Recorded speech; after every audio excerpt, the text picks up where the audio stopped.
Howdy, friends. Welcome to the show. I wanted to take a moment today to answer a really good question that was sent in by a listener. The question is, how do you get your spark or your love for life back when you're in a rut? All right, that's a great question. At least that question resonates with me because I've found myself, same thing you're talking about, man. I found myself in a rut, just everything's dull, everything's mundane. I'm just going through the paces, and you really miss that, that spark or that passion for anything in life. It doesn't feel good. The first thing that I want to tell you, though, is you might be in that rut or kind of in that season for a specific purpose, man. The Lord may have you there because He's trying to reveal something to you. Maybe you have idolized something for too long, and maybe He's taken you there just to take that thing away from you. Who knows what the circumstance is? The Lord does indeed work in mysterious ways, and He is sovereign. He's almighty. He's all-knowing, and He loves us. He's leading us, going before us, and leading us in the paths of righteousness that He's chosen for us since the foundations of the world, man. So don't always beat yourself up if you are in a rut, because there might be a reason for you to be there. It might have to do with you, or it might have to do with somebody else, all right? So it's not always a bad thing, but it never does feel good. It's good to keep that in perspective, and that's not always the case that you're there for a reason. You might be in a rut because of your own decisions. You might be in that rut because of, just because you've gotten complacent in life, because, you have fallen into the trap of just going through the motions, and that's on you to assess yourself and figure out, or at least attempt to figure out why you might be there. And if you do come to the conclusion that, man, I've really screwed some stuff up, and that's why I'm in this rut, or I really haven't been doing the things that I know I ought to be doing, and that's why I'm in this rut, let's work to get out of it. I want to talk about that now.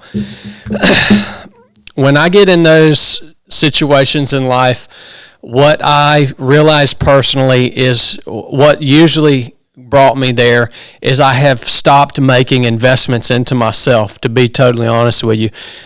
Usually when I'm in those ruts, it's because I've been constantly pouring myself out, and I really haven't been setting aside the time to really do the things or experience the things that fill me up, all right?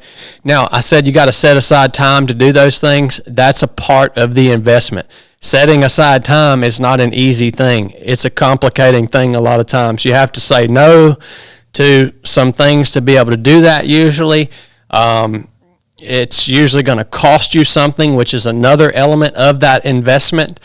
A lot of people don't understand, man, a lot of times you got to pay to play, all right?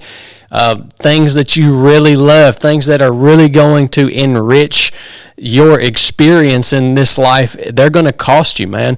Whether that's going to run a race, whether that's traveling and seeing the Grand Canyon for the first time, whether that's going on that elk hunt that you've always wanted to go on your entire life, and you just never made that happen, right? A lot of times you got to save for these things. You got to work for these things. You got to set aside time for these things, and you got to do these things, man.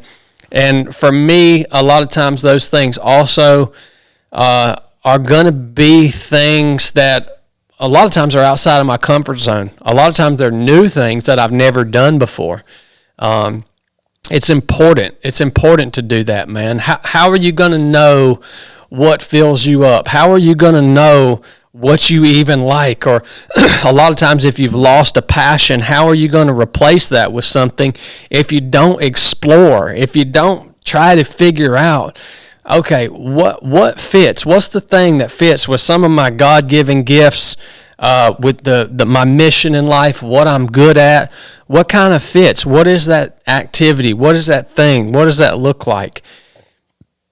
Honestly, people just aren't willing to make the investment to do that, to explore, to have fun, and to really, try new things. They're just not willing to do it. And that's a shame, man.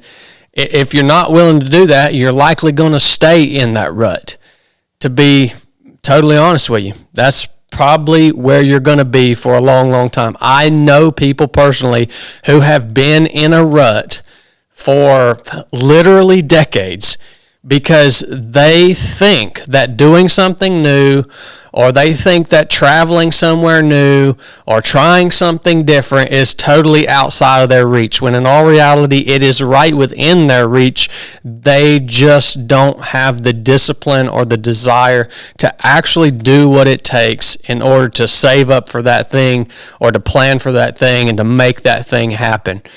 And so for me, I'm constantly changing. I'm constantly shifting in my fitness and 3 of 7 project, my role here. I'm constantly trying to improve. I love hunting. I'm constantly trying to go and explore different places and different types of hunts and stuff like that. And the caveat to this is also, for me, one of the things that really enhances every single experience that I have had in life is by doing it with the right people, having the right people around me. We just went on a turkey hunt last month, and I had my little brother and I had my lifelong friend Cornbread with me. If I would have went on that turkey hunt by myself, it would have been cool, right? We went to a new place. It was a new species of turkey, new type of hunting, new environment, all that. It would have been cool, but it wouldn't have been over the top, just a lifelong memory and experience if I wouldn't have had my little brother and my lifelong friend Cornbread with me. So surround yourself with the right people. Also, get them on board. Bring them on board with whatever that thing is that you want to do, man. And you'd be surprised. A lot of them want to come alongside you. A lot of them may also be in a rut, and this might be something that's going to help them move in a better direction in their own lives. So try that out, man. Don't be afraid to invest in yourself. Everybody talks about investing in the stock market, investing in real estate, investing in gold, and all these investments, man. Really, the most valuable thing that you can invest in is yourself, because what happens when you do that? You gain skills, you gain knowledge, and you gain memories, man. Those are the 3 things, 3 of the things, very small list of things that are valuable and that no one can ever take away from you. All right? It doesn't go up and down. You possess them for the rest of your life. You share them with others, and gosh, they're just so valuable and so important. So hope this encourages you guys. I appreciate you tuning in. If you're watching this show on YouTube, make sure you subscribe to the channel. And if you're listening on audio, we'd appreciate if you guys just follow the channel or the podcast here on audio. It helps us out tremendously as the podcast charts and all the statistics and everything. It helps get the show out to other people. It's recommended more.